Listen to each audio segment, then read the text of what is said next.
Ya, peluang sangat besar tadi kembalinya Ragnar dan kembalinya Justin penting. Kita tahu Ya. balance di lini tengah juga harus bisa lebih dikembangkan. Kalau lawan Bahrain hukumnya harus menang atau seri pun tidak apa-apa. Kalau memang kita tidak boleh kalah sebenarnya. Ya, nggak harus harus menang sih, karena memang Hitungannya seperti apa, Mas? iya, karena kita lihat yang dihitung kan adalah poin, terus habis itu bagaimana mencetak gol agar produktivitas gol, baru kemudian head to head. Nah, ini yang membedakan bahwa produktivitas gol juga akan penting. Kembalinya Ragnar kita harapkan bisa membuat dia duet maut ya dengan Ole dan juga dengan Rafa sebagai pendukung, dan di sana kita harus menabung gol sebanyak-banyaknya karena agregat gol kita seharusnya sekarang memang lebih bagus dari Bahrain, dan ini harus kita pertahankan.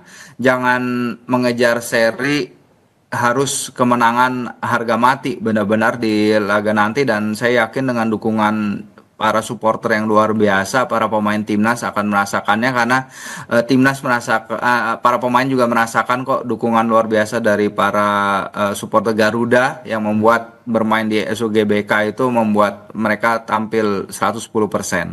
Berarti minimal mesti menambah 6 poin, Mas, ya, untuk mengamankan itu ya. Ya, 6 poin jadi 12 kan kita. Dengan persaingan grup C yang masih sangat sengit ini, anything can happen.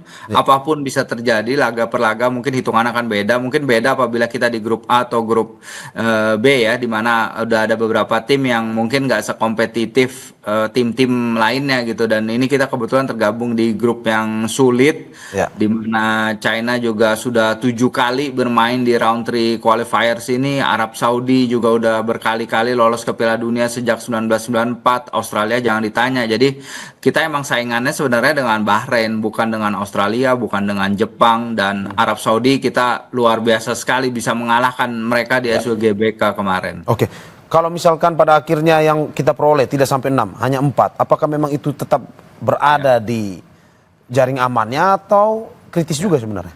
Ya, ini akan tergantung dari laga-laga yang lain ya, apa yang bisa dipertunjukkan oleh Arab Saudi, oleh China di laga-laga sisa, karena itu yang akan jadi menentukan, karena head to head kita pasti akan berbicara juga di misalnya ketika kita melawan China di head to head kita kalah 1-2 nih. Nah, kita kalau mau nanti menang dengan skor 3-1, kita harus lebih produktif dari mereka. Dan kalau kita lihat juga dari laga-laga sisa, China masih akan bertandang ke Arab Saudi, Jepang juga masih akan menjamu Arab Saudi, dan China akan menjamu Australia di laga ronde berikutnya. Nah, ini akan menjadi kunci juga. Kalau Australia bisa kembali menang dan kita bisa menang lawan Bahrain, itu akan membuat kita berada dalam posisi lebih baik daripada China sendiri. Oke, Mas, ini selalu setiap kita kalah, berikut pernyataannya bilang selalu masih ada peluang.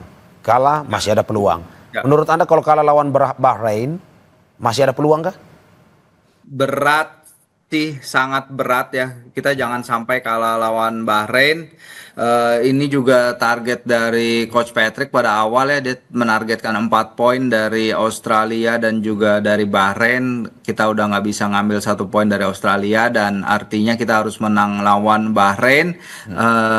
Kita harus bisa mengambil maksimum poin untuk membuktikan bahwa ya Coach Patrick juga perlu nih pembuktian ini, bahwa Coach Patrick sangat perlu pembuktian ini karena memang dia menerima pekerjaan yang sangat sulit.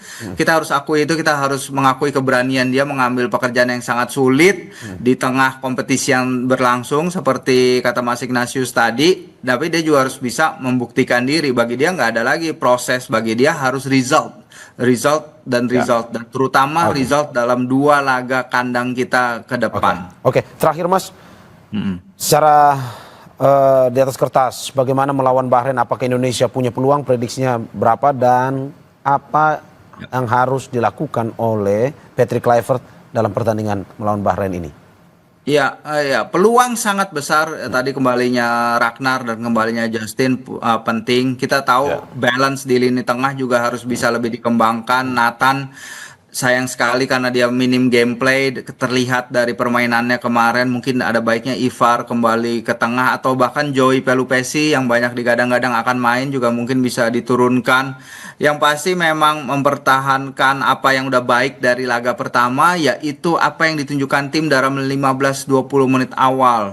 High press, permainan yang berani menyerang, permainan yang berani stretch pertahanan lawan. Tapi balik itu tadi, koordinasi antar lini harus lebih baik, jarak antar pemain itu juga harus diperhatikan. Nah, hal-hal seperti ini yang pasti Coach Patrick akan analisis dengan Gerald Vandenberg juga jadi bagian dari tim analis timnas juga. Dia ada di stadion kemarin menganalisis pertandingan dari atas dan ini akan berbicara sekali dalam pertandingan lawan Bahrain, mengkoreksi hal-hal yang salah dan mempertahankan hal-hal yang benar dari laga pertama ini. Ya saat ini masih ada peluang, semoga apa yang disampaikan ini bisa memberikan masukan ya Mas kepada Betul. timnas sehingga peluang yang diambil pada saat melawan Bahrain nanti bisa dioptimalkan sehingga 3 poin bisa kita bawa pulang pada pertandingan tersebut.